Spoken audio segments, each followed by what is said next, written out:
है ना। तो शुरू करते हैं। लास्ट टाइम जो है वो हम लोगों ने डाउट्स लिए थे अपने लेविस डॉट स्ट्रक्चर के, ठीक है। आज उससे आगे चलते हैं हम लोग। कुछ बच्चों ने बोला कि मेरे को लेविस स्ट्रक्चर बनाने में दिक्कत आ रही है, तो वो आज है जो क्लास ओवर होने के बाद मैं उनको बोल दूंगा, वो मैसेज करके आ जाएंगे फिर, ठीक है। तो आज हम लोग जो पढ़ेंगे वो पढ़ेंगे लिमिटेशंस क्या है ऑक्टेट रूल की, ठीक है। चलिए तो शुरू करते हैं कि लिमिटेशंस क्या है ऑक्टेट रूल की।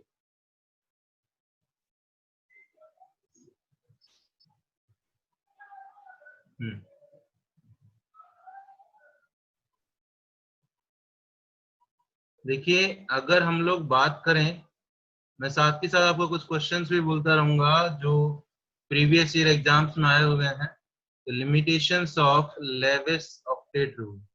ऑक्टेट रूल में क्या बोला गया था कि कोई भी एटम जो है वो अपने आउटर मोस्ट सेल में कितने इलेक्ट्रॉन करना चाहता है, वो अपना आउटर मोस्ट सेल में 8 इलेक्ट्रॉन कंप्लीट करना चाहता है, ठीक है। लेविस ने ये बोला था कि every atom tends to acquire stable noble configuration by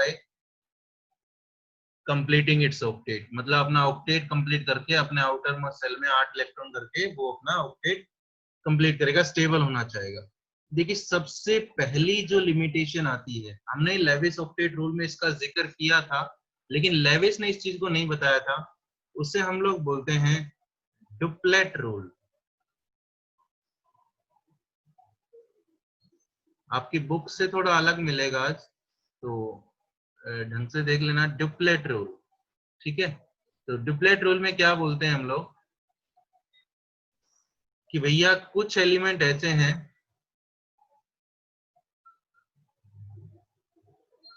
some elements have two valence electron. कुछ एलिमेंट ऐसे हैं जिसके पास वैलेंस इलेक्ट्रॉन कितने हैं, 2 हैं, 2 valence electron. After bonding, bond बनाने के बाद उनके पास कितने इलेक्ट्रॉन हैं, 2 इलेक्ट्रॉन हैं। तो उसे हम लोग बोलते हैं कि वो कौन सा रूल फॉलो कर रहे हैं, they follow duplet rule,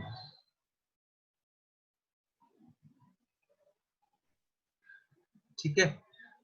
duplet rule में किसकी कॉन्फ़िगरेशन एक्वायर करने की कोशिश करते हैं, वो कॉन्फ़िगरेशन एक्वायर करने की कोशिश करते हैं कॉन्फ़िगरेशन ऑफ हीलियम, कि वो हीलियम की कॉन्फ़िगरेशन एक्वायर करने की कोशिश करते हैं। और तो सबसे पहला जो एग्जांपल हम लोग ले रहे हैं दैट इज यहाँ पर हाइड्रोजन। आप लोग सब इसका लेविस स्ट्रक्चर बना सकते हो। तो इसका लेविस स्ट्रक्चर जो है वो क्या कहता है कि भैया हाइड्रोजन के पास एक ही इलेक्ट्रॉन होता है, ठीक है। मेरे पास एक हाइड्रोजन ये है, इसके पास एक इलेक्ट्रॉन, एक हाइड्रोजन ये है, इसके पास एक इलेक्ट्रॉन। तो ये दोनों क्या करेंगे, म्यूचुअल शेयरिंग कर लेंगे। ये हाइड्रोजन अपना ये हाइड्रोजन अपना एक इलेक्ट्रॉन इसको शेयरिंग के लिए दे देगा, और ये हाइड्रोजन भी इस तरह से शेयरिंग में दे देगा, ठीक है। आप लोगों को इतना तो लेविस डॉट स्ट्रक्चर आता होगा। तो यहाँ पर आप लोग देखें तो कितना हुआ है, एक हाइड्रोजन के पास बॉन्ड फॉर्मेशन के बाद कितने इलेक्ट्रॉन आए, 2 इलेक्ट्रॉन आए। मतलब जो है वो अपना ऑक्टेट कंप्लीट नहीं करता है, वो क्या कंप्लीट करता है, अपना डुप्लेट कंप्लीट करता है। क्या कंप्लीट करता है भैया, डुप्लेट कंप्लीट करता है, ठीक है। अब हम लोग बात करें यहाँ पर सेकेंड केस में। सेकेंड जो केस है वो सेकेंड केस है यहाँ पर, that is electron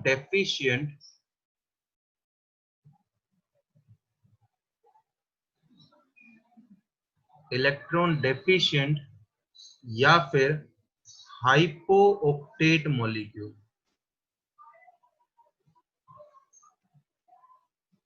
octet, sorry,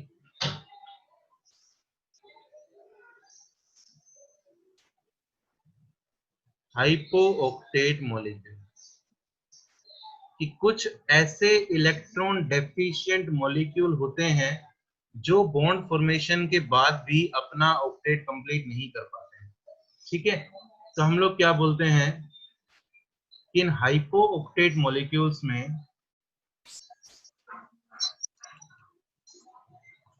in these molecules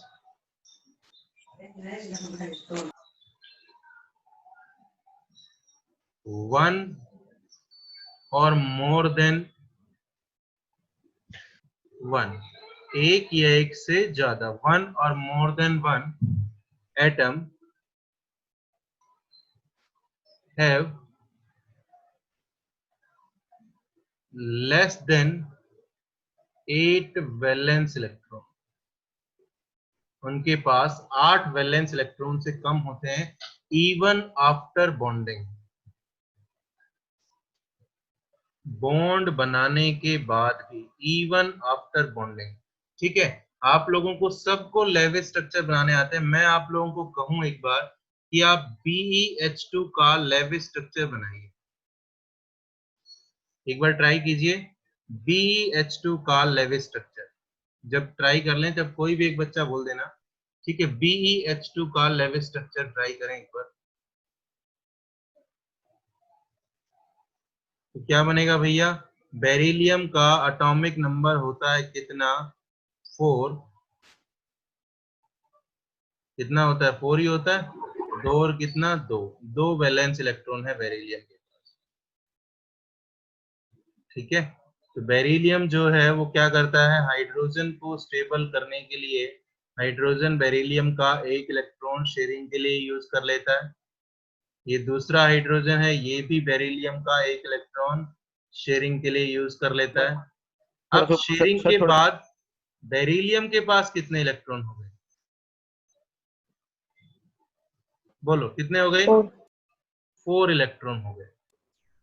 ठीक है, कि बेरिलियम के बाद हाइड्रोजन तो डुप्लेट कंप्लीट करता है, आपने उससे ऊपर वाले रूल में पढ़ लिया। ठीक है, लेकिन बेरिलियम जो है उसके पास कितने इलेक्ट्रॉन हुए? 4 इलेक्ट्रॉन हुए, मतलब उसका ऑक्टेट कंप्लीट नहीं हुआ। ठीक है, ऐसा ही और मॉलिक्यूल में लिख रहा हूं, दैट इज BeCl2 BH3। ठीक है, BH3 BeCl2 BH3 का अगर बनाओगे तो बोरोन का एटॉमिक नंबर होता है 5। 2 और कितना? 3। 3 वैलेंस इलेक्ट्रॉन है बोरोन के पास। तो बोरोन क्या करता है? ये अपने तीनों इलेक्ट्रॉन जो है वो हाइड्रोजन के साथ शेयर कर लेता है। ठीक है, तो ऐसा मॉलिक्यूल जिसमें ऑक्टेट कंप्लीट नहीं हो रहा हो और ऑक्टेट से कम इलेक्ट्रॉन हो, ऐसे मॉलिक्यूल को हम लोग इलेक्ट्रॉन डेफिशिएंट मॉलिक्यूल या फिर हाइपो ऑक्टेट मॉलिक्यूल कहते हैं। ठीक है, इलेक्ट्रॉन डेफिशिएंट मतलब इसके पास इलेक्ट्रॉन की कमी हो। अगर आप लोग यहाँ पर देखें तो बेरिलियम के पास भी 4 इलेक्ट्रॉन है, यहाँ पर बोरोन के पास कितने हो गए बॉन्ड फॉर्मेशन के बाद? 6 इलेक्ट्रॉन हो गए, मतलब इसका भी ऑक्टेट कंप्लीट नहीं हुआ। ठीक है, अगर BH3 की जगह पर BCl3 मिलेगा तो उसमें भी सेम केस है। तो वहां यहाँ पर हम लोग देखते हैं कि सारे मॉलिक्यूल कैसे हैं? इलेक्ट्रॉन डेफिशिएंट मॉलिक्यूल है। ठीक है, अब हम लोग एक बात करेंगे, देखिए मेरी बात ढंग से सुनना।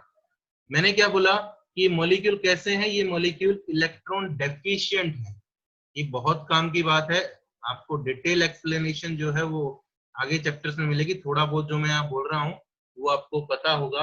तो मैं क्या बोल रहा हूँ कि भैया these molecules are electron deficient. कैसे हैं ये? इलेक्ट्रॉन डेफिशिएंट है, मतलब इनके पास इलेक्ट्रॉन्स की कमी है। अब जब इनके पास इलेक्ट्रॉन्स की कमी है तो ये क्या ले करना चाहेंगे? इलेक्ट्रॉन को एक्सेप्ट करना चाहेंगे। क्यों? क्योंकि वो इलेक्ट्रॉन डेफिशिएंट है। जिसके पास इलेक्ट्रॉन ज्यादा होते हैं वो क्या करता है? दे देता है। जिसके पास कम होते हैं वो क्या कर लेता है? ले लेता है। जिसके पास सफिशिएंट होते हैं वो सिर्फ अपना काम चलाता है। ठीक है, ये इलेक्ट्रॉन डेफिशिएंट से क्या करना चाहेंगे? इलेक्ट्रॉन एक्सेप्ट करना चाहेंगे। So they have so they have a tendency to gain electrons। इसलिए इनके अंदर जो है वो टेंडेंसी है इलेक्ट्रॉन को गेन करने की। So they have a tendency to gain electrons and they behave as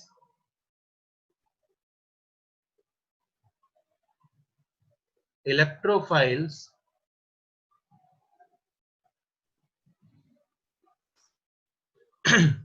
और लेविस एसिड किसकी तरह बिहेव करते हैं, इलेक्ट्रोफाइल्स या फिर लेविस एसिड की तरह बिहेव करते हैं। क्यों? क्योंकि वो इलेक्ट्रॉन गेन करना चाहते हैं। ठीक है, अगर हम लोग यहाँ पर अब एक बात करें कि ये देखिए लेविस एसिड तो सबने 10th क्लास तक सुना होगा, ठीक है, लेकिन जो ये है इलेक्ट्रोफाइल्स नहीं सुना होगा।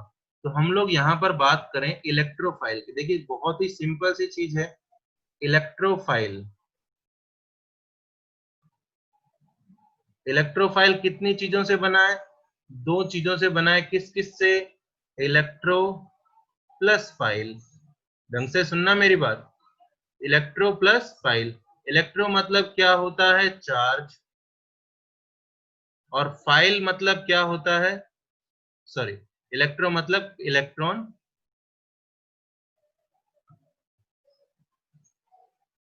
ठीक है। इलेक्ट्रो मतलब क्या होता है भैया, इलेक्ट्रॉन, और फाइल मतलब लविंग, ठीक है। मतलब ये किसकी तरफ अट्रैक्ट हो रहे होंगे, ये इलेक्ट्रॉन की तरफ अट्रैक्ट हो रहे होंगे, इलेक्ट्रॉन लविंग स्पीसीज। अब कोई भी एक बच्चा जो है वो मेरे को बोल के बताए, जैसे चलो मैं नाम लेता हूं, वैभव जी क्लास में है। वैभव, आप मेरे को ये बताइए कि इलेक्ट्रॉन के ऊपर कैसा चार्ज होता है।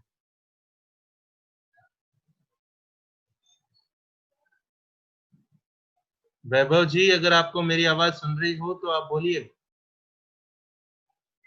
नेगेटिव।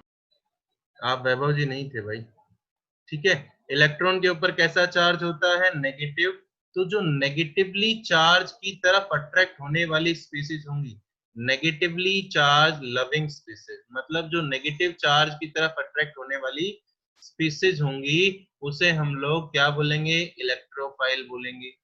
अब इतना सबको पता है कि नेगेटिव चार्ज की तरफ अट्रैक्ट कौन होता है, पॉजिटिव चार्ज होता है। तो दीज आर पॉजिटिवली चार्ज। ये कैसे रहेंगे, पॉजिटिवली चार्ज रहेंगे, क्योंकि तभी ये नेगेटिव चार्ज की तरफ अट्रैक्ट हो सकते हैं। अब कहता है अगर ये पॉजिटिवली चार्ज हैं, तो पॉजिटिव चार्ज किसी भी स्पीसीज पे तब आता है जब उसने इलेक्ट्रॉन लॉस कर दिए हो, मतलब उसके पास इलेक्ट्रॉन्स की कमी हुई है। तो these are electron deficient species, ठीक है। क्योंकि पॉजिटिव चार्ज आने से उन्होंने इलेक्ट्रॉन लॉस किया होगा, तभी पॉजिटिव चार्ज आया होगा। और अगर इलेक्ट्रॉन लॉस कर दिया मतलब उसके पास इलेक्ट्रॉन की कमी हो गई, तो वो कैसी स्पीसीज हो गई, इलेक्ट्रॉन डेफिशिएंट स्पीसीज हो गई। तो इलेक्ट्रॉन डेफिशिएंट स्पीसीज जो भी हम लोगों ने ऊपर पढ़ी, वो किसकी तरह काम करेंगी, लेविस एसिड या फिर इलेक्ट्रोफाइल की तरह काम करेंगे, ठीक है। मैं यहाँ पर एक सबसे पहला एग्जाम्पल ले रहा हूं, मेरी बात ढंग से सुनना और एक बार ट्राई करना। H3BO3,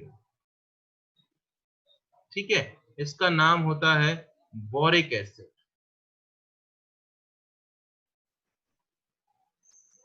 इसका क्या नाम होता है, बोरिक एसिड। आप सब लोगों को जिस जिसको लेविस स्ट्रक्चर बनाने आते हैं, मैं एक बार H3BO3 सबने लिख लिया होगा, मैं एक बार शेयरिंग स्टॉप कर रहा हूं स्क्रीन को। H3BO3 का स्ट्रक्चर बनाइए जिस जिसको बनाना आता है, लेविस डॉट स्ट्रक्चर जो है H3BO3 का।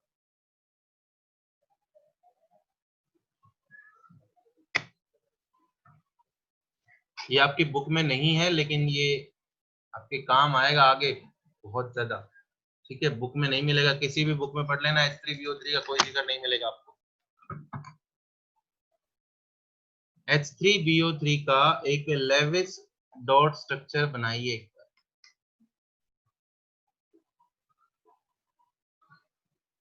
नितेश अग्रवाल जी, आर यू ट्राइंग और नॉट?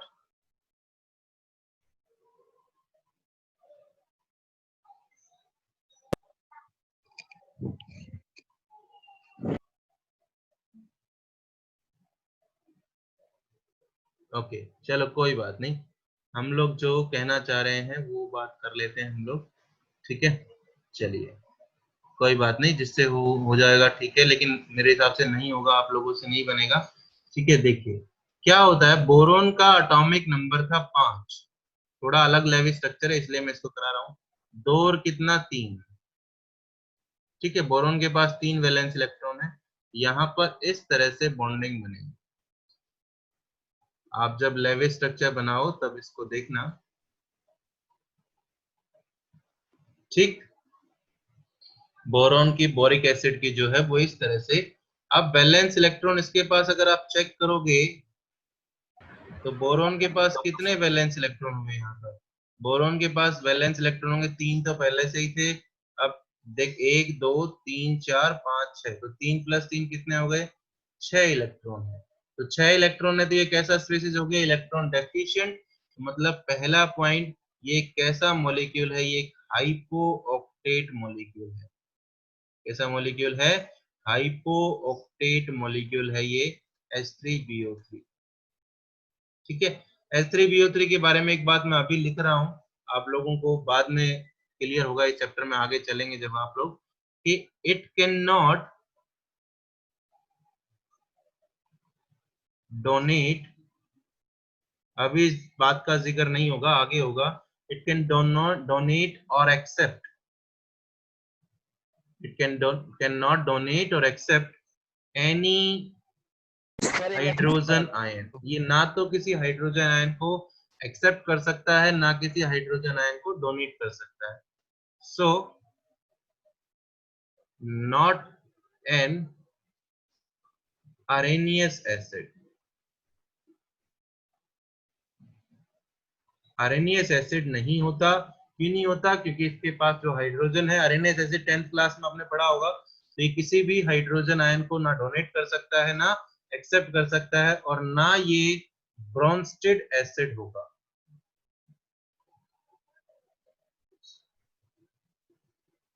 ब्रोंस्टेड एसिड बेस भी नहीं होगा। ठीक है, क्यों? क्योंकि ये बेस की बात करें तो इट कैन नॉट डोनेट, भाई एसिड की तो हाइड्रोजन आयन की बात कर दी, लेकिन बेस की बात करें can not donate OH ions, तो ये OH आयंस को भी डोनेट नहीं कर सकता, इसलिए ये अरेनियस बेस भी नहीं है। ठीक है, क्योंकि आपने पढ़ा होगा जो H आयंस डोनेट कर देता है वो अरेनियस एसिड, जो OH आयंस डोनेट कर देता है वो बेस होता है। ठीक है, यहाँ पर तो ये क्या करेगा? आपने अभी ऊपर बताया कि ये एक हाइपो ऑक्टेट मॉलिक्यूल हो गया, मतलब इलेक्ट्रॉन डेफिशिएंट स्पीसीज हो गई। So it can accept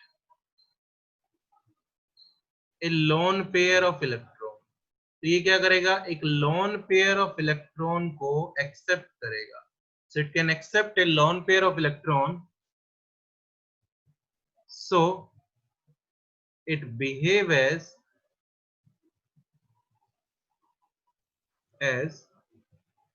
a weak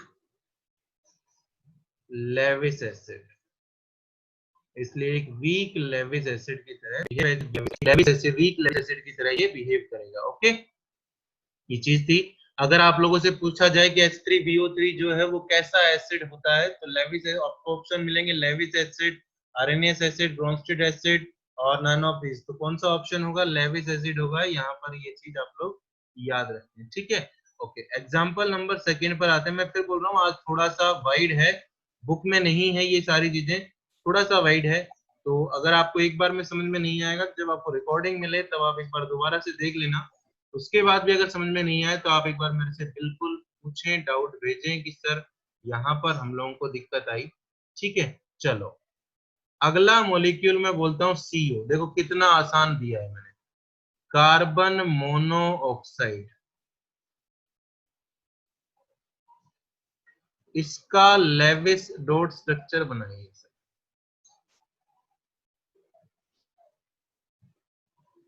जब बना लें, जब कोई भी बच्चा एक बार बोल देना कि सर मैंने बना लिया। सब बना लिया। बना भी लिया, वाह भाई वाह। तो खुशी रावत जी आपने ही बनाया सबसे पहले, तो आप बताइए खुशी रावत जी, ये क्या यस इसमें दोनों का ऑक्टेट कंप्लीट हो रहा है? Yes sir. गुड, बहुत बढ़िया। ठीक है, अब मैं जो बनाता हूँ वो देखिए, कार्बन का एटॉमिक नंबर था 6, इलेक्ट्रॉन हुए 2 और कितना 4। ये लिमिटेशंस हैं, इसलिए आपको यहाँ पर कुछ चीजें नई सीखने को मिलेंगी। ऑक्सीजन का हो गया 2 और कितना 6। ठीक है, मुझे नहीं पता आपने कैसे बनाया होगा, ट्रिपल बॉन्ड दिखा के कर दिया होगा आपने काम, ठीक है। तो वो दोनों ही बनाएंगे हम लोग। तो मैं क्या कर रहा हूँ, कार्बन के पास 4 इलेक्ट्रॉन थे, ऑक्सीजन को स्टेबल होना था, ऑक्सीजन के पास 6 इलेक्ट्रॉन थे। तो ऑक्सीजन ने क्या किया, कार्बन के 2 इलेक्ट्रॉन शेयरिंग के लिए ले लिए, जिससे ऑक्सीजन क्या हो गया, स्टेबल हो गया। लेकिन कार्बन के पास कितने हुए, कितने हुए भैया? कार्बन के 6 इलेक्ट्रॉन बताइए कितने हुए यहाँ पर? 6 इलेक्ट्रॉन हुए। ऑक्सीजन के पास कितने 6 हो गए, 8 इलेक्ट्रॉन हो गए, ठीक है। तो अगर आप यहां से देखें तो आपको CO जो है वो एक हाइपो ऑक्टेट मॉलिक्यूल मिलता है। अब कहेंगे सर जी हमने तो बना लिया, हमने तो है ना ऑक्टेट भी कंप्लीट करा लिया, और आपने वो कैसे किया होगा वो भी आपको बता देता हूँ। आपने क्या किया होगा कि भैया सबसे पहले कार्बन ने अपने 2 इलेक्ट्रॉन जो है वो ऑक्सीजन के साथ शेयर कर लिए, इससे क्या हुआ, जिससे ऑक्सीजन का ऑक्टेट कंप्लीट हो गया। लेकिन कार्बन का कंप्लीट नहीं हुआ, कार्बन के पास कितने इलेक्ट्रॉन रह गए, 6। तो हमने क्या किया, हमने ये किया कि भैया ऑक्सीजन का ये जो इलेक्ट्रॉन पेयर है या ये जो इलेक्ट्रॉन पेयर है इसको हम लोगों ने बॉन्ड फॉर्मेशन में यूज कर लिया, ठीक है। इसको बॉन्ड फॉर्मेशन में यूज करके हम लोगों ने यहाँ यूज कर लिया। तो अब देखिए आप दोनों का ऑक्टेट कंप्लीट हो गया। आप कहेंगे सर जी हो तो गया, ये कंडीशन जो होती है ना बेटा, ये रूम टेम्परेचर पर होती है, याद रखें इस चीज को। ये कंडीशन जो होगी वो रूम टेम्परेचर पर होगी। अब कहेंगे सर जी इतना कौन याद रखेगा, भैया ये क्वेश्चन पूछा जाता है पेपर में, ठीक है। तो हम लोग बात करें यहाँ पर, देखिए हुआ क्या, देखिए कार्बन ऑक्सीजन के बीच में 2 बॉन्ड बन गए, डबल बॉन्ड, ठीक है। अब मेरे को ये बताइए ये जो इलेक्ट्रॉन पेयर है ये वाला जो सबसे ऊपर है, ये वाला इलेक्ट्रॉन पेयर किसका है? कोई भी एक बच्चा बोले ये वाला इलेक्ट्रॉन पेयर जो लिखा है सबसे लास्ट में किसका है? ऑक्सीजन का। ऑक्सीजन का। लेकिन काम दोनों का आया। जब हमने केमिकल बॉन्डिंग स्टार्ट करी थी हमने एक बात बोली थी कि when the electrons are contributed by one atom but shared by both, ठीक है, but used by both but shared by both, एक ही चीज है। When the electrons are contributed by one atom, कि जब इलेक्ट्रॉन का कंट्रीब्यूशन एक एटम के द्वारा हो रहा हो लेकिन शेयरिंग दोनों में हो रही हो, तो उस बॉन्ड को क्या बोलते हैं? Coordinate bond. हाँ, तो यहाँ पर अब ऑक्सीजन ने कार्बन को अपना इलेक्ट्रॉन डोनेट कर दिया, तो ये कैसी बॉन्ड बनेगी, कोऑर्डिनेट बॉन्ड बनेगी, ठीक है भाई। अब आप यहाँ पर चेक करेंगे तो ऑक्सीजन का भी कंप्लीट है ऑक्टेट,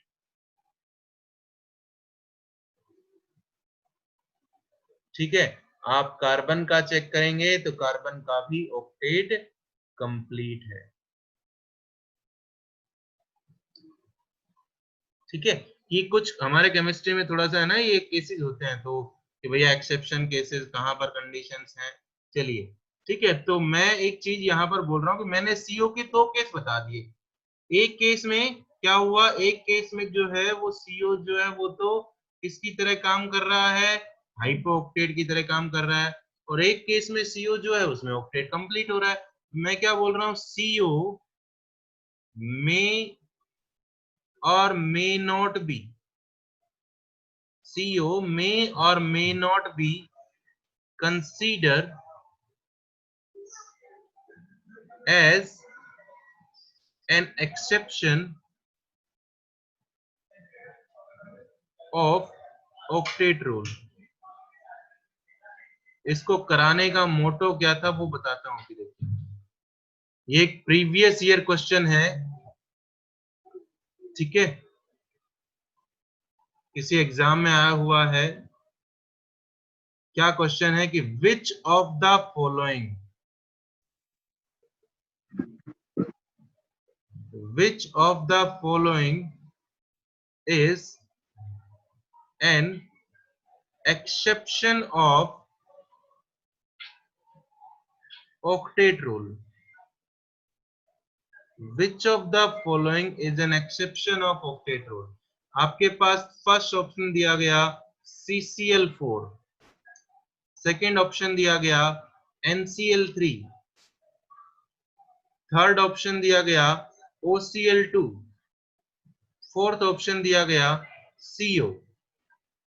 चलिए, अब पेपर में एक क्वेश्चन आ गया, मैंने तो पढ़ा हुआ है जी कि CO जो है ना उसका भी ऑक्टेट कंप्लीट हो जाता है, मैंने पढ़ा हुआ है OCl2 का भी हो जाता है, मैंने पढ़ा NCl3 का भी हो जाता है, मैंने पढ़ा CCl4 का भी हो जाता है, लेकिन नहीं होता कभी किस केस में, CO का सिर्फ कब होगा, रूम टेम्परेचर पर।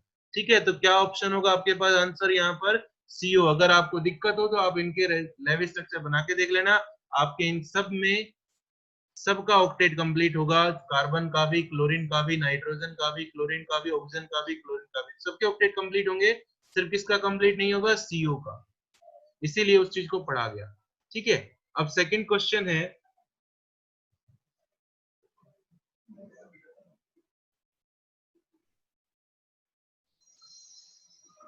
कि which of the following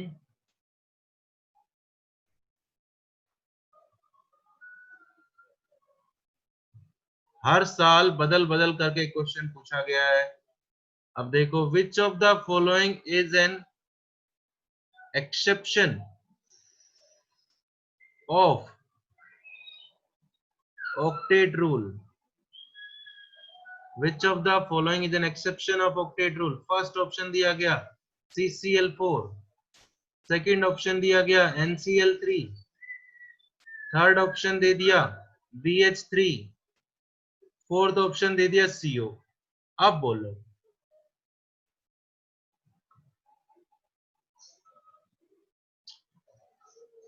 आज तो बड़ी जल्दी टाइम हो गया यार। C. सर सी। ओके भैया, क्लास ओवर हो जाए ना C तो हो। आप 2 मिनट बाद 3 मिनट बाद दोबारा सर C। कर लेंगे। कौन सा ऑप्शन होगा, सॉरी BH4 नहीं है बेटा, C. ये BH3 है। ठीक है, BH3 क्या ऑप्शन होगा आंसर आपका, C ऑप्शन होगा, क्योंकि इसमें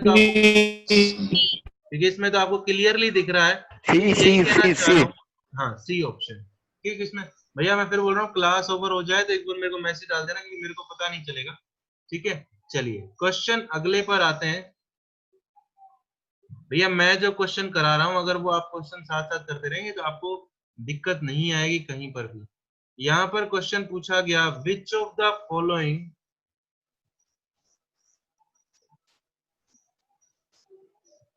इज एन एक्सेप्शन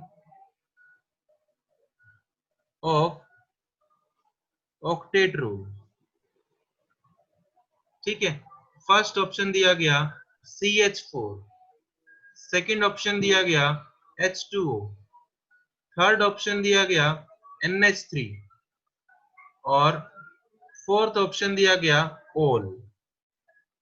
अब कह देंगे तो क्वेश्चन ही गलत है जी, है ना भाई, तो क्वेश्चन तो गलत नहीं है। जिस बच्चे ने ओल बोला है वो एक बार दोबारा से बोले।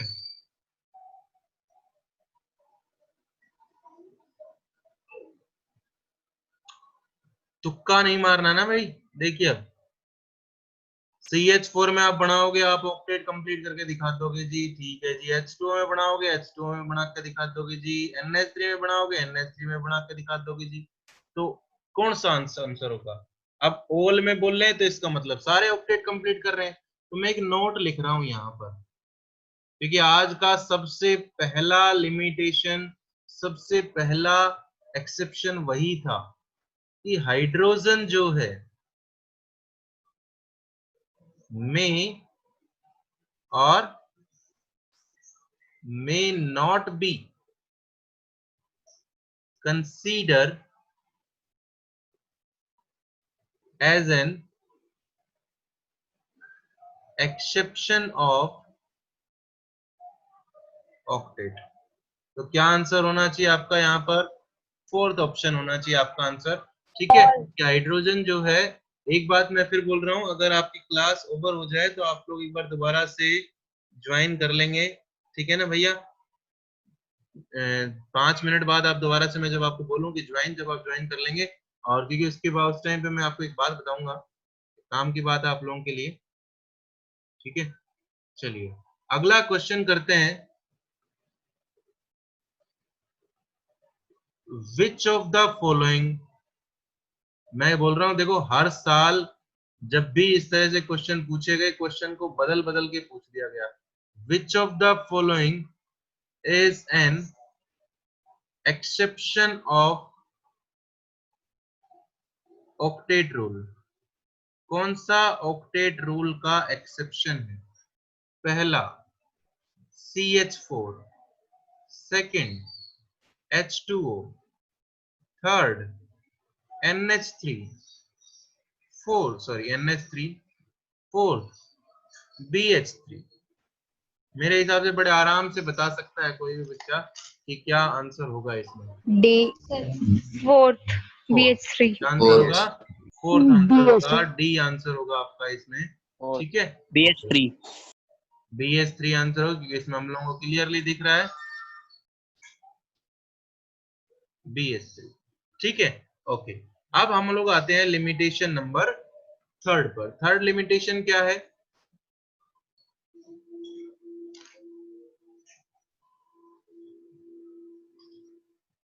थर्ड लिमिटेशन है हाइपर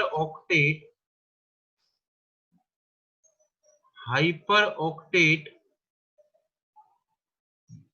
और सुपर ऑक्टेट मॉलिक्यूल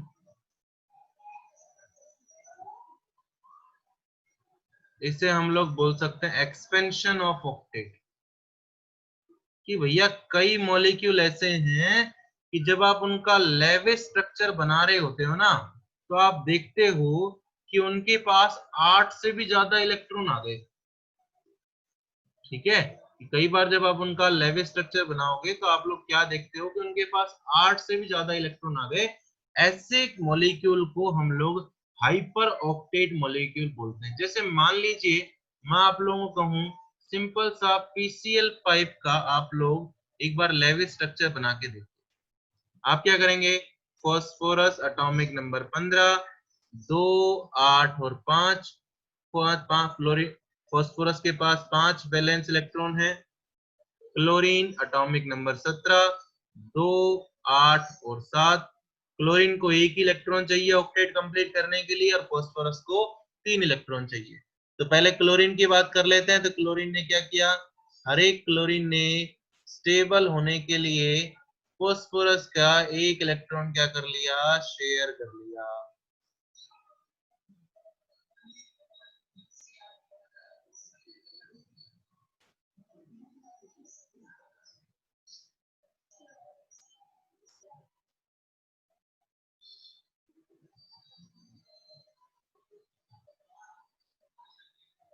ठीक, हर एक क्लोरीन को एक ही इलेक्ट्रॉन चाहिए था तो उसने क्या किया? फॉस्फोरस का एक इलेक्ट्रॉन शेयर कर लिया। ओके, तब आप मेरे को ये बताओ, हो गई 5 क्लोरीन, 1 2 3 4, एक और बच गया ना, ऊपर बनानी पड़ेगी। तो चलो थोड़ा सा देख लेना भाई। चलो ब्लैक से बना लेते हैं, ब्लैक साबुत ही लेते हैं। यहाँ पर इस क्लोरीन को मैं ब्लैक से बना रहा हूँ।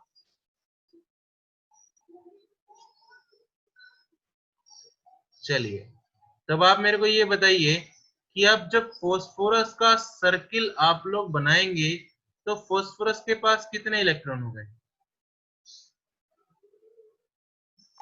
5 हाँ 10 10 10 बोलो ना भाई। 1 2 3 4 5 6 7 8 और 9 और ये 10।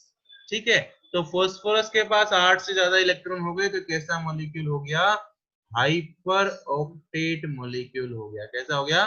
Hyper octet molecule.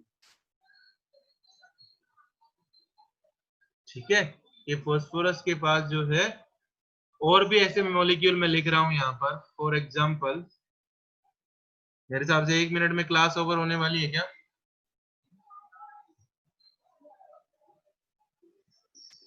yes अभी है। sir जैसे ही ओवर हो जाए मेरे को मैसेज डाल देने एक बार। For example SF4, IF5, IF7,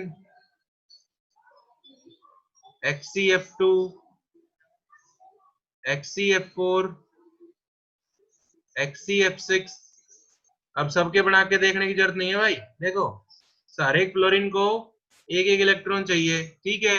okay, तो एक एक इलेक्ट्रॉन शेयर करेगा, 6 इसके पास है, 4 इसके पास है, कितने हो गए, 10 हो जाएंगे सल्फर के पास। यहाँ पर 7 इसके पास है, 5 क्लोरीन के हो गए, कितने हो गए, 12। यहाँ पर 7 + 7 कितने हो गए, 14।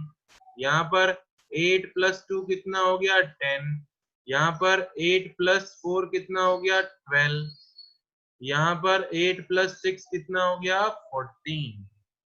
ठीक है, सबके पास जो है वो 8 इलेक्ट्रॉन से ज्यादा है, तो ऐसे मॉलिक्यूल को हम लोग हाइपर ऑक्टेट या सुपर ऑक्टेट मॉलिक्यूल बोलते हैं। ठीक है, अब इसके लिए भी एक कॉन्सेप्ट आया था बाद में, ये बना लिया होगा सबने।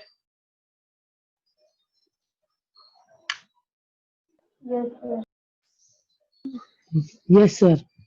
बना लिया होगा।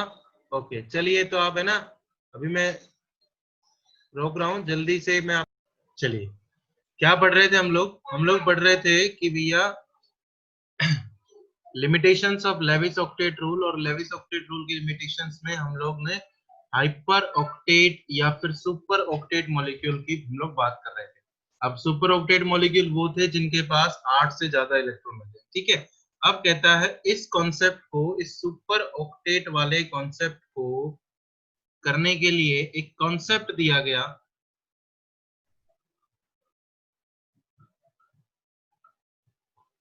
Concept of singlet bond. उस कॉन्सेप्ट को हम लोग बोलते हैं singlet bond. Concept of singlet bond was given by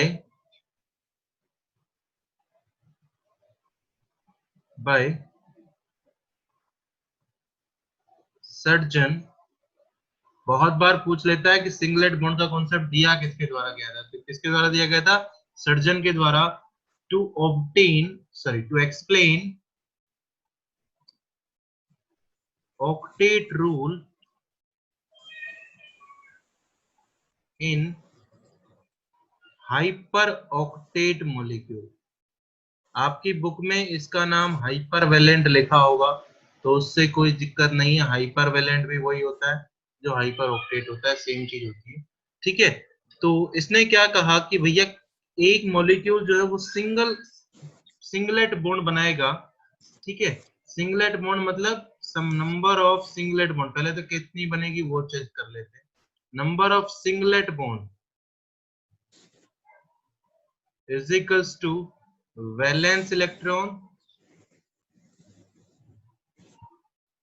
after bonding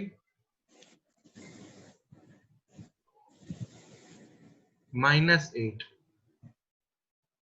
ठीक है, आफ्टर बॉन्डिंग के बाद वैलेंस इलेक्ट्रॉन कितने होने थे, -8, वो उतनी सिंगलेट बॉन्ड बनाएगा। ठीक है, अभी आप लोग चेक कीजिए, PCl5 लिखा हुआ है मैंने, ठीक है, SF4 लिखा हुआ है मैंने, ठीक है, SF6 लिखा हुआ है मैंने, IF5 लिखा हुआ है मैंने, ठीक है, IF7 लिखा हुआ है मैंने। ठीक है, सिंगलेट बॉन्ड का पता कैसे चलेगा कि कितनी सिंगलेट बॉन्ड बनाएगा, मैं क्या बोल रहा हूँ, number of singlet bond. Paper में आपसे एमसीक्यू में कहीं पर भी ये नहीं कहेगा कि भैया मेरे को स्ट्रक्चर बना के दिखाओ, वो पूछेगा कितनी सिंगलेट बॉन्ड बनाएगा। तो देखिए, आप जब मैंने अभी कहा, आप इसमें चेक कर सकते हैं कितने इलेक्ट्रॉन बनेंगे हाइपर ऑक्टेट में जाने के बाद, तो 5 इसके और 5 क्लोरीन से, तो कितने हो जाएंगे, 10। इसके पास कितने हो जाएंगे, सल्फर के पास कितने होते हैं, 6 + 4 इसके फ्लोरीन के कितने हो गए, 10। यहाँ पर 6 सल्फर के और 6 फ्लोरीन के कितने हो गए, 12। यहाँ पर 7 आयोडीन के 5 फ्लोरीन के कितने हो जाएंगे, 12। यहाँ पर 7 आयोडीन से और 7 फ्लोरीन से कितने हो गए, 14। तो कितनी सिंगलेट बॉन्ड बनाएगा, माइनस में कितना कर दो, 8।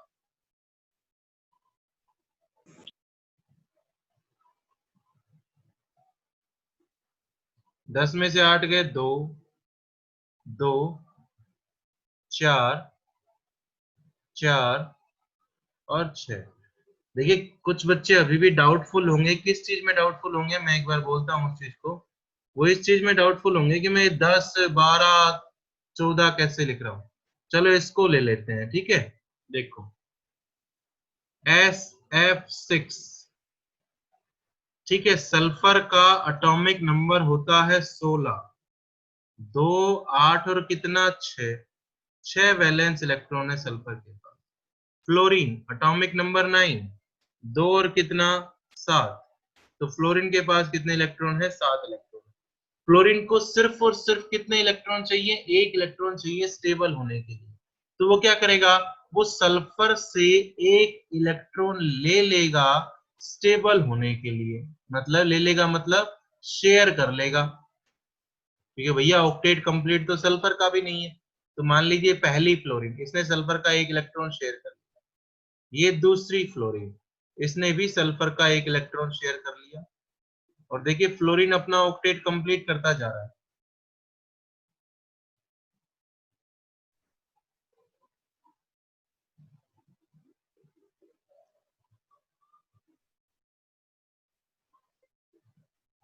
ठीक है, वो बात ये थी कि अब से कोई बच्चा मान लीजिए किसी क्लास में मिस हो जाता है, तो आगे अब जो भी लेक्चर होंगे तो उसको नोट्स किसी से मांगने की जरूरत नहीं होगी, वो मेरे पास कॉल कर ले और अपने प्रीवियस नोट्स जो है आज से जो लेक्चर्स होंगे तो उसके नोट्स वो मांग सकता है। ठीक है, आपको इसी में, जिसमें आप लोग अभी वीडियो देख रहे हैं, आपको इसी में आपके नोट्स इसी फॉर्म में मिल जाएंगे। ठीक है, 1, 2, 3, 4, कितना बच गया। तो कोई बच्चा ऐसा नहीं हो जिसकी क्लास मिस हो गई हो और उसको आता हो, सिर्फ उसको नोट्स बनाने हो, तो वो मेरे से मांग सकता है। ठीक है ना भाई। हम लोग पूरा केमिकल बॉन्डिंग जो है वो इसी पेज पर करेंगे। कल आप लोग आएंगे जब भी आपको यही पेज मिलेगा जहां पर आप लोग फिनिश करके जाएंगे। अब ये बताइए मेरे को, सल्फर के पास कितने हो, 1, 2, 3, 4, 5, 6 फ्लोरीन हो गई। सल्फर के पास इलेक्ट्रॉन गिनो कितने, 12। 12। ठीक है, कि जब आप लोग लेविस स्ट्रक्चर बना लोगे तो उस टाइम पर सल्फर के बाद 1, 2, 3, 4, 5, 6, 7, 8, 9, 10, 11, 12। ठीक है, तो कहता है सल्फर जो है, सॉरी ये सही ढंग से नहीं बना। हम्म,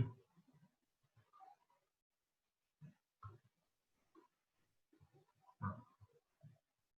सल्फर जो है वो फ्लोरीन के साथ 6 सिंगल बॉन्ड बनाएगा। आपने इस स्ट्रक्चर में ऐसे देखा,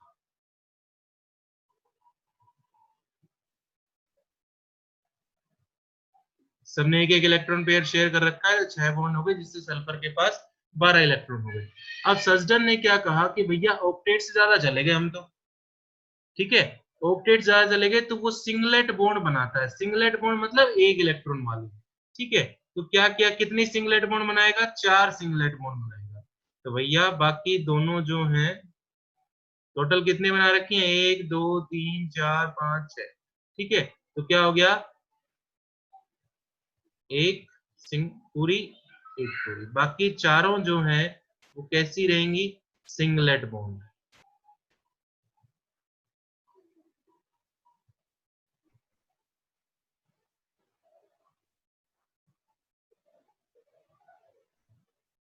बाकी क्या चेक चारों कैसी रहेंगी, सिंगलेट बॉन्ड रहेंगी।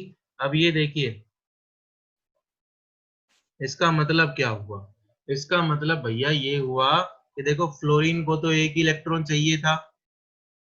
ठीक है, तो फ्लोरीन ने क्या किया, अपना 1 इलेक्ट्रॉन जो है वो किसको दे दिया, सल्फर ने अपना 1 इलेक्ट्रॉन किसको दे दिया, फ्लोरीन को। इसमें भी ऐसा ही हुआ। ठीक है, इसमें भी ऐसा ही हुआ, इसमें ये इलेक्ट्रॉन यहाँ पर है, इसमें भी ऐसा ही हुआ, इसमें भी ऐसा ही हुआ। लेकिन सल्फर को कितने चाहिए थे सिर्फ स्टेबल होने के लिए, सल्फर को सिर्फ स्टेबल होने के लिए कितने इलेक्ट्रॉन चाहिए थे, 2 इलेक्ट्रॉन चाहिए थे। तो वो सिर्फ 2 ही फ्लोरीन के साथ दो ही फ्लोरीन के इलेक्ट्रॉन जो है वो अपनी शेयरिंग के लिए लेगा, बाकी सबको तो वो अपना एक एक इलेक्ट्रॉन देगा। तो ये जो बॉन्ड बनी है इसमें एक ही इलेक्ट्रॉन है, फिर बोल रहा हूं एक ही इलेक्ट्रॉन है, और वो एक ही इलेक्ट्रॉन जो है वो सिर्फ और सिर्फ किसका है, सल्फर का है। देखिए अगर अकेला सल्फर अपने दोनों इलेक्ट्रॉन दे देता तो यहाँ पर कोऑर्डिनेट बॉन्ड बन जाती। कोऑर्डिनेट बॉन्ड ऐसे दिखाते हैं, लेकिन हम लोगों ने आधी कोऑर्डिनेट दिखाई। आधी कोऑर्डिनेट क्यों दिखाई? क्योंकि सल्फर ने सिर्फ और सिर्फ अपना एक इलेक्ट्रॉन जो है वो डोनेट किया है फ्लोरीन को स्टेबल होने के लिए। ठीक है, इस बॉन्ड को हम लोग सिंगलेट बॉन्ड बोलते हैं। अगर यही बॉन्ड आपको PCl5 में बनानी होती तो आप PCl5 का जो स्ट्रक्चर बनाते वो इस तरह से बनता।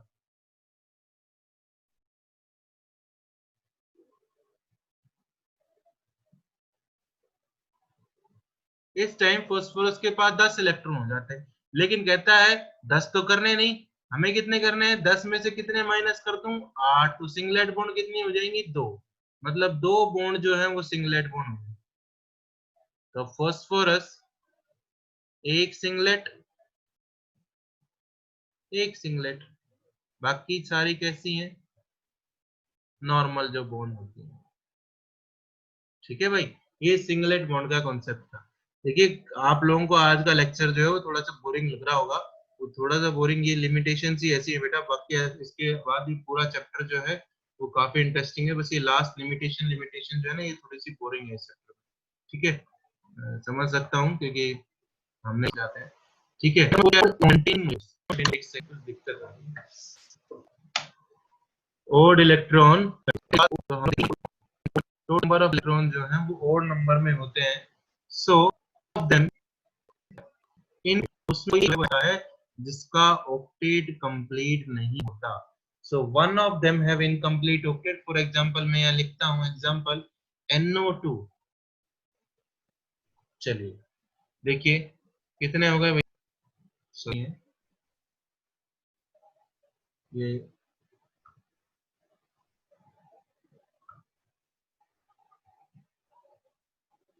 आज ये कुछ मिस्टेक हो रही है भाई। नाइट्रोजन के पास कितने हैं, कितना होता है एटॉम नाइट्रोजन के पास, 7। कितने होते हैं, 7 प्लस 2 ऑक्सीजन है, 2 इंटू कितना, 8। कितने हो गए, 7 प्लस में 16, कितने हो गए, 23। ठीक है, यहाँ पर देखिए 7 प्लस ऑक्सीजन का एटॉमिक नंबर कितना, 8, कितने हो गए, 15। ठीक है, यहाँ क्लोरीन का एटॉमिक नंबर 17 प्लस 8 इंटू 2 16 कितना हो गया। ठीक है, तो ऐसा कोई जिसका ऑक्टेट जो जिसके पास जो है वो ओड नंबर में इलेक्ट्रॉन्स हो उसे हम लोग क्या बोलते हैं, ओड इलेक्ट्रॉन कंटेनिंग मॉलिक्यूल्स बोलते हैं। और इसमें क्या होगा, एक जो है एटम ऐसा रहेगा जिसका ऑक्टेट कंप्लीट नहीं हो। और भी है एग्जांपल, उनको हम लोग लेते हैं। जैसे मैं एक बार बना के देखता हूँ ओड इलेक्ट्रॉन कंटेनिंग मॉलिक्यूल्स का स्ट्रक्चर, एक बार देखें, एक सेकेंड यार। चलिए सबसे पहला जो एग्जांपल हम लोग ले रहे हैं वो ले रहे हैं NO का। आप लोगों ने एक बार लेविस स्ट्रक्चर पढ़े, एक बार बना के देखिए NO का स्ट्रक्चर।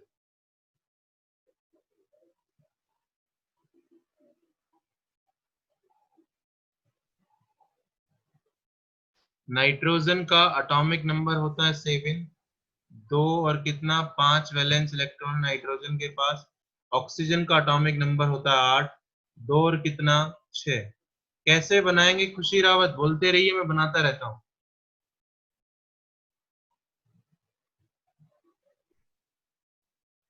खुशी रावत, सर बीच में सिंगल बॉन्ड होगा और सबसे पहले नाइट्रोजन लिखा, ऑक्सीजन लिखा, अब क्या करूं, यस सर। सर बीच इसमें 8 वो बनाने हैं, एक इलेक्ट्रॉन पेयर्स। नाइट्रोजन का, एक इलेक्ट्रॉन ऑक्सीजन, कैसे लूं, यस सर, और फिर ऑक्सीजन के ऊपर 2, ऑक्सीजन के ऊपर 6 और नाइट्रोजन के ऊपर 6। क्यों, तो ये दो किसके हैं, सर शेयर्ड है। तो किसके हैं, नाइट्रोजन के हैं, ऑक्सीजन के हैं,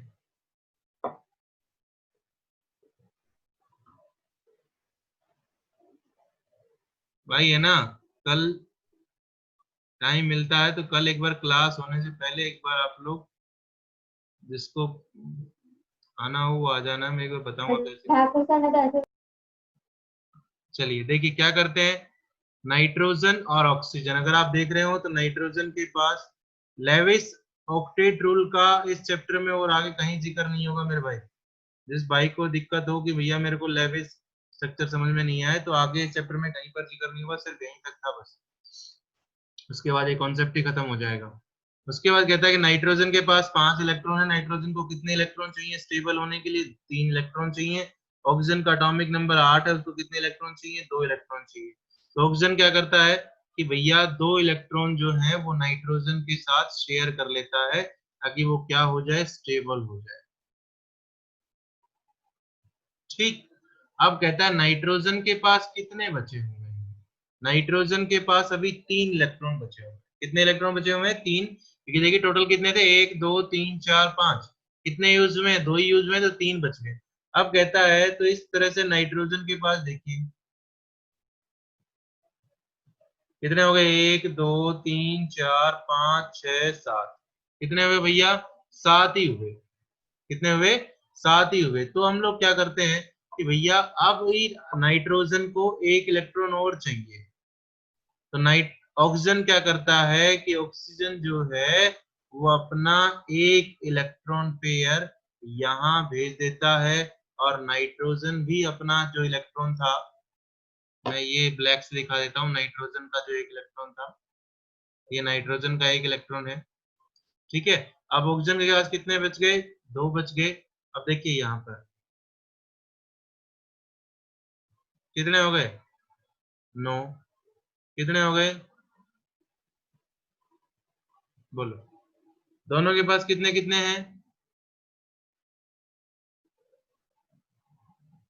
कितने कितने हैं, इस इलेक्ट्रॉन को दोनों के पास 1 2 3 4 9। 5 6 7 8 9, इसके पास भी 1 2 3 4 5 6 7 8 9, दोनों के पास 9 इलेक्ट्रॉन है। और इस बॉन्ड को हम लोग बोलते हैं odd electron bond. Odd electron bond क्यों बोलते हैं, क्योंकि अभी तक हम लोग पढ़ रहे थे कि 2 इलेक्ट्रॉन की बॉन्ड होती है, और यहाँ पर हमने देखा कि 3 इलेक्ट्रॉन है, जिसे हम लोग ओड इलेक्ट्रॉन बॉन्ड बोलते हैं। ठीक है। एक बार एक क्वेश्चन पूछा गया था किसी एग्जाम में, एम्स में पूछा गया था, उससे पहले मैं एक नोट लिख लेता हूँ। ये क्वेश्चन जो है एम्स का क्वेश्चन है, ठीक है, तो ढंग से ये नोट लिख लीजिए पहले। ये नोट क्या है कि these molecules have unpaired electrons। In molecules के पास अनपेयर्ड इलेक्ट्रॉन्स होते हैं। these molecules have unpaired electron, so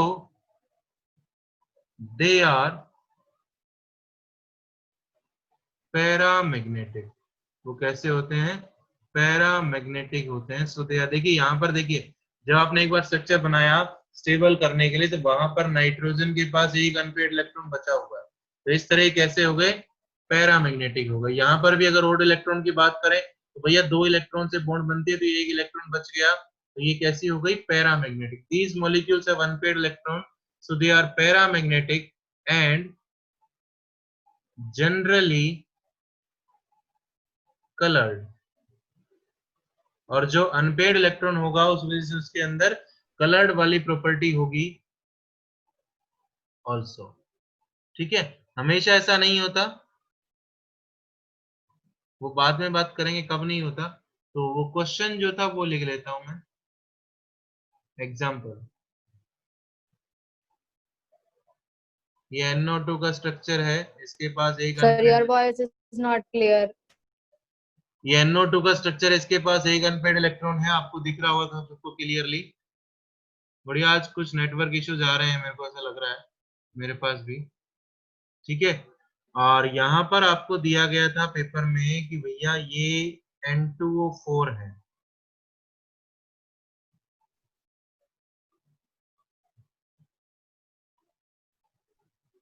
ठीक है। इस साइड जो है वो N2O4 है, और यहाँ पर क्या है, NO2 है। ठीक, क्या कहता है यहाँ पर लिखा गया cooling up to 0 degree Celsius, और यहाँ पर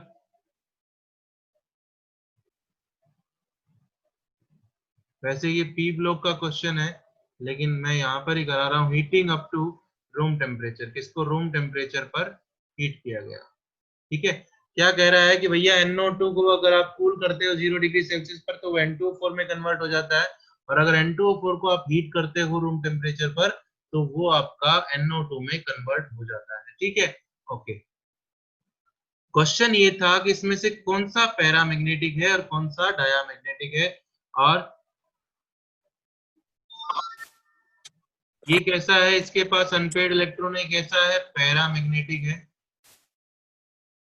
अब देखिए ऐसे ही 2 NO2 हो जाए, क्योंकि N2O4 में 2 NO2 है, तो दोनों अनपेड इलेक्ट्रॉन ने यहाँ पर बॉन्ड बना ली, तो ये कैसा हो गया, डायामैग्नेटिक हो गया, क्योंकि इसके पास कोई भी अनपेड इलेक्ट्रॉन नहीं है। इलेक्ट्रॉन कितना हो गया, 0।